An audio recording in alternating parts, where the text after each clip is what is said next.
வணக்க நேயர்களே, இந்த பதிவு அங்காரக சதுர்த்தி அப்படிங்கிறத பற்றி பேசுகிறேன்.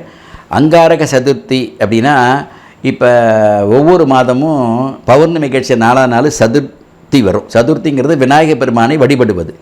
இந்த சங்கடகட சதுர்த்தி, சங்கடங்கள்லாம் நிவர்த்தி ஆகணுங்கிறதுக்காக சங்கடகட சதுர்த்தின்னு அதுக்கு பேர். அது செவ்வாயோட கூடக்கூடிய நாளாக இருந்தால் அதுக்கு அங்காரக சதுர்த்தின்னு பேர். இந்த அங்காரக சதுர்த்தி அப்படிங்கிறது ஏன் அப்படின்னா, செவ்வாய் அப்படிங்கிறடைய அதிதேவதை முருகப்பெருமான். அதனால் செவ்வாய் அப்படின்னாலே அதிதேவதை முருகப்பெருமானும் சதுர்த்தி அப்படிங்கிறதுக்கு விநாயகர் பெருமானும் ஒன்றா கூடுவது என்பது ஒரு பொருளை எடுத்துக்கலாம்.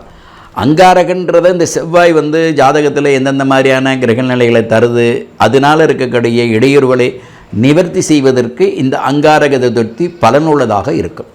அதனால் எல்லா நேரங்களும் அங்காரக சதுர்த்தி வராது. அங்காரக சதுர்த்தியை நாம் எந்த அளவுக்கு வழிபடுகிறோமோ அந்த அளவுக்கு நமக்கு பலவிதமான வெற்றிகளை தரும். உதாரணத்துக்கு ஒரு செவ்வாதோஷ ஜாதகம், செவ்வாதோஷம் இல்லை அப்படிங்கிறதுக்கு நான் சம்பாதத்துக்கு போல அந்த மாதிரி சம்பாதம் வேண்டாம்.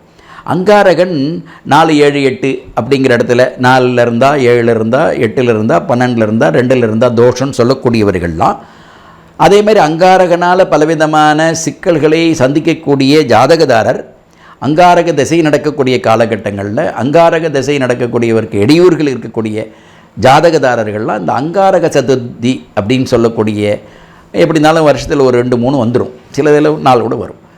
அப்படி வரக்கூடிய அங்காரக சதுர்த்தியில் நாம் என்ன காரியத்துக்காக அந்த பூஜை செய்கிறோமோ அந்த பூஜை அதில் நிறைவேறும் அப்படிங்கிறது நம்மளுடைய சாஸ்திரம்.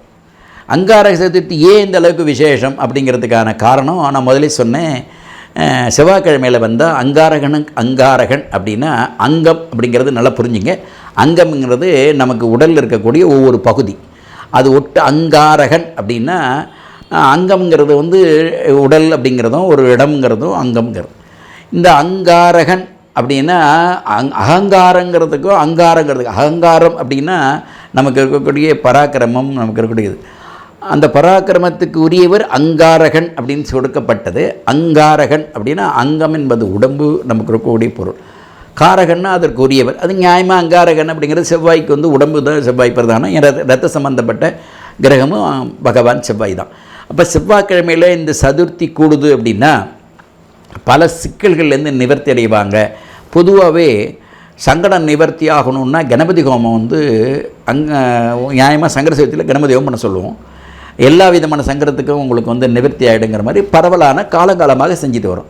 அதில் சங்கட சதுர்த்தியிலே அங்காரகன் சொல்லக்கூடிய செவ்வாய்க்கிழமை வந்தால் அதுக்கு பேர் அங்காரக சதுர்த்தின்னு பேர். ரொம்ப ரொம்ப விசேஷம். அந்த அங்காரக சதுர்த்தி அப்படிங்கிறது 25 ஜூன் மாதம் 2024 வருது. இந்த அங்காரக சதுர்த்தியில் சௌரியப்பட்டவங்க கோயில்லையோ அல்லது வீட்லேயோ அவங்களுக்கு வேண்டிய தோஷ நிவர்த்தி. என்ன தோஷ நிவர்த்தி? தோஷம்னா உடனே செவ்வாய் தோஷத்துக்காக பண்ணுங்கன்னு நான் சொல்லலை. நமக்கு நிறைய தேவைகள் இருக்குது, நம்ம சங்கடங்கள்லாம் நிவர்த்தி ஆகணும். அந்த சங்கடங்கள் நிவர்த்தி ஆக வீடுங்களே கணபதி ஹோமம் பண்ணுவாங்க. காலை நேரங்களிலும் மாலை நேரங்களிலும் பண்ணுறது வழக்கமாக இருக்குது. பொதுவாகவே சதுர்த்திங்கிறது மாலை நேரங்களில் விசேஷமாக விநாயகர் பெருமானுக்கு அபிஷேக ஆராதனை நடக்கும். அதே மாதிரி அதுக்கு வேண்டிய நிவேதனங்களும் நடக்கும். இப்போ இது நடக்கிறதுனால எவ்வளவு நன்மை நடக்கும் அப்படின்னா, அவங்கவங்க தேவைகள் மாறும்.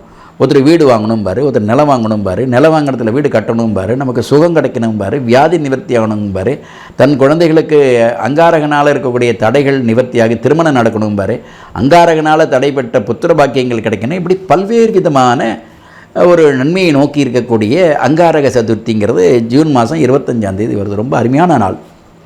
அந்த நாட்களில் நிறைய நன்மைகள் செய்ய வேண்டிய நிறைய ஜாதகங்கள், திருமணமாகாமல் இருக்கக்கூடிய பல ஜாதகங்கள் இன்றைக்கி நிறைய இருக்குது.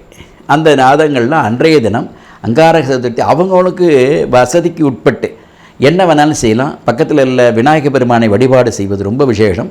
அருகம்புல் மாலை சாத்துவது விசேஷம். அங்காரகன் சொன்னால் சிகப்பு பூ சாத்துறது விசேஷம். இதெல்லாம் சங்குப்பூன்னு சொல்லுவாங்க, அது சாத்துறது விசேஷம். உங்களால் முடிஞ்ச கைங்கரியத்தை அங்கே கொடுக்கலாம். இப்போ நாங்கள் என்ன பண்ணுறோம் அப்படின்னா, அங்காரக சதுர்த்தி அப்படிங்கும்போது எங்களுக்கு உட்பட்டவர்கள்ட்ட யாரெல்லாம் வராங்களோ அவங்களுக்குன்னு சில விதமான சங்கல்ப பரிகாரங்கள்னு ஒன்று பண்ணுறோம். இதெல்லாம் பண்ணிக்கலாம். எல்லாரும் எல்லா இடத்துலையும் வர முடியுமான்னு தெரியாது. வந்தால் விசேஷம். வர முடியாதவங்க அவங்கவுங்க சௌகரியத்துக்கு பண்ணலாம். பொதுவாக அங்காரக சதுர்த்திங்கிறது இவ்வளவு விசேஷமான ஒரு சூழல். அதனால் முடிந்தவங்க வாய்ப்பு இருக்கிறவங்க அங்காரக சதுர்த்தியை அனுஷ்டித்து அதற்கு வேண்டிய எல்லா விதமான இகபர சுகங்களை பெற்று தடை நீங்கி விரைவில் திருமணம் நடைபெற, விரைவில் புத்திரபாக்கம் பெற, விரைவில் வீடு நிலங்கள் வாங்க, வீடு கட்ட, இதற்கு அங்காரக சதுர்த்தி சகலவிதமான சங்கடங்களையும் நிவர்த்தி பண்ணும். அந்த சகலவிதமான சங்கடங்களை நிவர்த்தி பண்ணுவதற்கு அங்காரக சதுர்த்தி அனுஷ்டிங்க. கோயிலுக்கு போக முடியாதவங்க வீட்டில் அனுஷ்டிக்கலாம். வீட்டில் விநாயகர் பெருமான் படம் இருக்கிறது, முருகபெருமான் படம் இருக்கிறது, இவங்களுக்கெல்லாம் வழிபாடு செய்வது. யாகம் பண்ணித்தான் ஆகணுன்ற அவசியம் இல்லை. யாகம் பண்ணக்கூடியவர் யாகம் பண்ணலாம். யாகம் பண்ண முடியாதவருங்க சாதாரணமாக சித்திர பூஜைன்னு சொல்லக்கூடிய பட பூஜை செய்யலாம். ரொம்ப விசேஷம். உங்களால் என்ன நைவேத்தியம், அதுக்காக கொழுக்கட்டை பண்ணுங்கள் அப்படின்னு சொல்ல முடியுமா? பண்ணினால் விசேஷம் பண்ணுங்கள். பண்ண முடியாதவங்க சக்கரை பொங்கல் பண்ணுங்கள். அதுவும் முடியலையா சாதாரணமாக சர்க்கரையை வச்சு நைவேத்தியம் பண்ணுங்கள். அதுவும் முடியலையா உங்களுக்கு தேங்காய் பழம் உடைங்க. ஒன்றுமே முடியலையா ஒரு கலப்புரம் எடுத்துட்டு சாமியை கும்பிடுங்க. அங்காரக சதுர்த்தி அவ்வளோ விசேஷமானது. இது எவ்வளோ நாளைக்கு எவ்வளோலாம் வரும் அப்படிங்கிறத பார்த்தீங்கன்னா பஞ்சாங்கத்தில் அங்கே அங்காரக சதுர்த்தி போட்டு ரொம்ப சிறப்பான ஒரு விசேஷம்.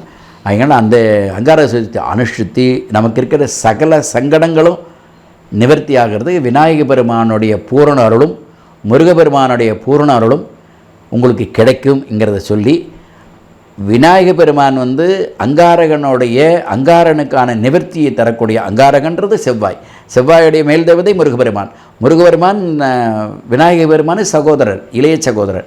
அதனால் இதெல்லாம் உண்மையாக கூடக்கூடிய ஒரு விஷயத்தை சரியாக புரிஞ்சுக்கிட்டு சரியாக இந்த பூஜையை செஞ்சோம்னா எல்லா விதமான வெற்றிகளும் உங்களுக்கு கிடைக்கும் அப்படிங்கிறதை சொல்லி, அதில் இன்னும் ஒரு பெரிய பியூட்டி என்ன தெரியுமா?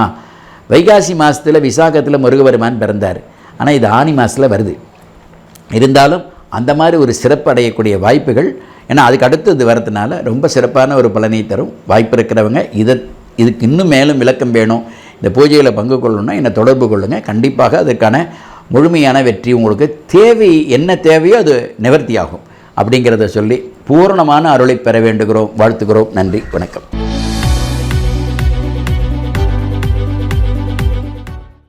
நேயர்களே, இந்த ஆதியந்தம் டிவிக்கு சப்ஸ்கிரைப் பண்ணுங்கள். சப்ஸ்கிரைப் பண்ண பிறகு ஷேர் பண்ணுங்கள், லைக் பண்ணுங்கள், பெல் பட்டனை மறக்காமல் அழுத்துங்க.